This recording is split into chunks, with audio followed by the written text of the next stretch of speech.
नाना पटोलेंनी त्यांच्या पक्षाची काळजी करावी. सध्या महाराष्ट्रामध्ये बघितल्यानंतर एकत्रितपणे त्यांनी त्यांच्या पक्षाची पहिली मूठ बांधावी. संघटितपणे त्यांनी त्याप्रमाणे पक्षाच्यासाठी सगळ्यांनी एकत्र यावं. स्वतःच्या पक्षाची ताकद वाढवावी. मला वाटतं की आमच्या पक्षाच्या बाबतीमधला निर्णय हे आम्ही घेतो. आणि आम्ही कधी अशी चर्चा झाली नाही, कुठेही अशा प्रकारची भाष्य झालं नाही.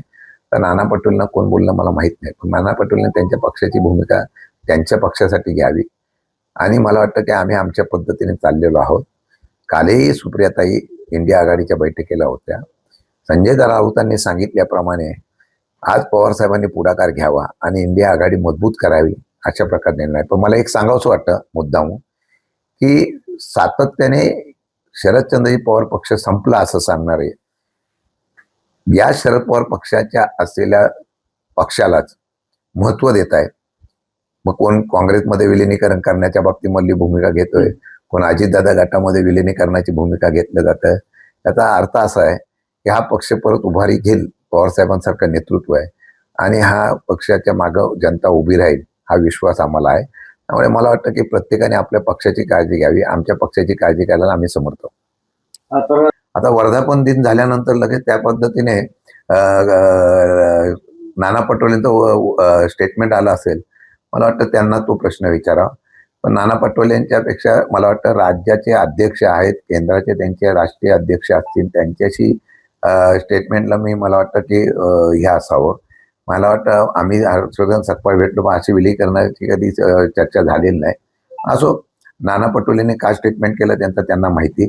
परंतु मला एक सांगावंसं वाटतं, राष्ट्रवादी काँग्रेस पक्षाच्या असलेल्या शरद पवार पक्षाच्याच बाबतीमध्ये ह्यासारख्या बातम्या येतात. याचा अर्थ असा आहे की पवार साहेबांच्या माध्यमातून येणाऱ्या काळामध्ये 100% हा पक्ष जोमाने उभा राहील. आणि त्याप्रमाणे मला वाटतं की आज कुठल्याही प्रकारची तशी चर्चा नाही आणि तशा प्रकारचा कुठलाही प्रस्ताव नाही आहे. त्याप्रमाणे आघाडी म्हणून आम्ही सगळेजण हसत खेळत काम करतोय आणि येणाऱ्या काळामध्ये एकत्रितपणे आम्ही या असलेल्या केंद्राच्या विरोधामध्ये काम करण्याची भूमिका आम्ही घेणार आहोत.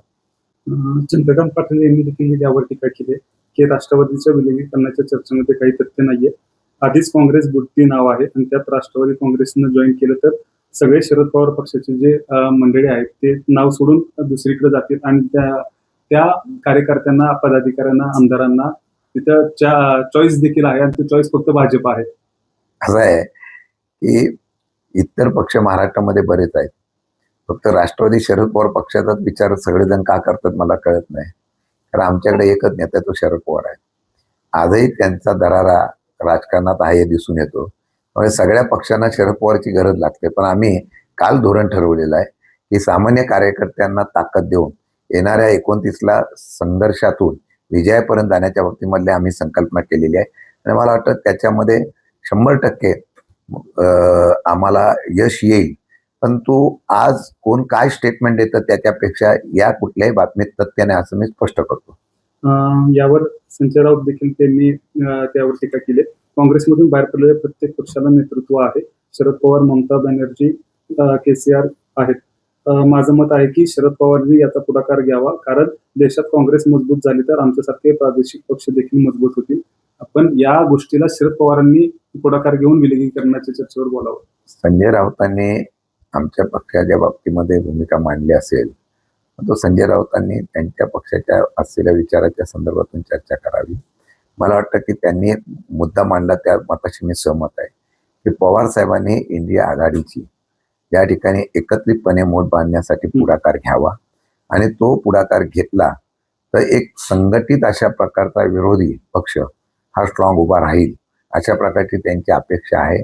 मला वाटतं की त्या बाबतीमध्ये 100% पवार साहेबांनी पुढाकार घ्यावा आणि इंडिया आघाडी मजबूत करण्याच्या संदर्भातला निर्णय घेतला. पण हे काँग्रेसमध्ये विलिनीकरण वगैरे हा मुद्दा सध्या आमच्या कुठल्याही चर्चेमध्ये नाही.